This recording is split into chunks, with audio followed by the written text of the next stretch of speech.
உறங்குவது போலும் சாக்காடு, உறங்கி விழிப்பது போலும் பிறப்பு.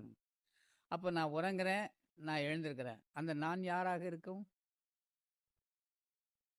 நான் உறங்குகிறேன். தூங்க போறேன். Good night. போறாரு.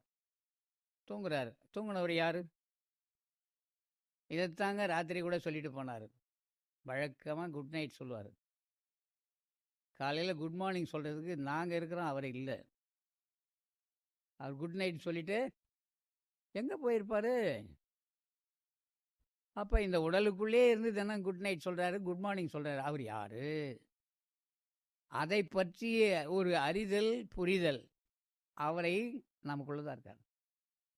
அது என்ன? அது ஒரு உணர்வு. அது ஒரு உணர்வு.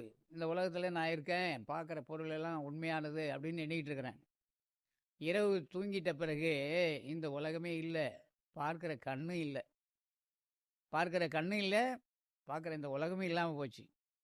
அப்படியே நான் இல்லாமலே போயிட்டேன்னு வச்சுங்களேன், நான் எங்க போனேன்? அப்ப நான் யாரா இருக்கேன்? எனக்குள்ள இருக்கிற அந்த ஒண்ணு எப்படி போகும்? அதுக்கு ஏதாவது உருவம் உண்டா? இந்த உருவம் இருந்தா தானே அது வேலை செய்யும்.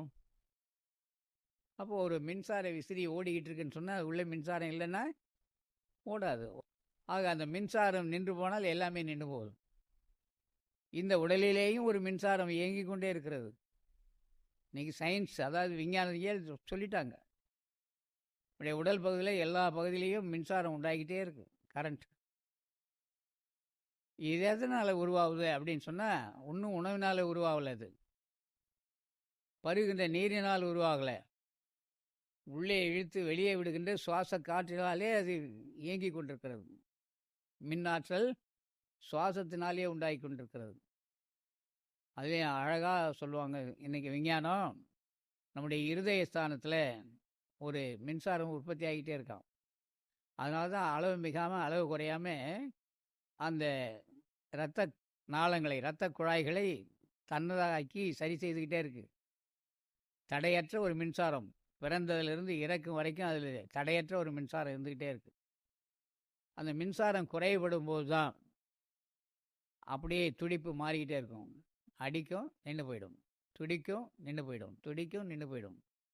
மருத்துவரிடம் சென்றால் அவர் பார்த்துட்டு சொல்லுவார், உள்ளே மின்சாரம் சரியாக வரவில்லை. உடனே அங்கே ஒன்று பண்ணுறாங்க. அந்த பேஸ் மேக்கர்னு ஒன்று வச்ச உடனே இருதயம் சரியான துடிப்பில் போயிட்டுருக்கு. ஆக ஏன் இது சரியாக துடிக்கலை அப்படின்னா, அந்த மூச்சு காற்றுடைய விளைவை நாம் கவனிக்கலை.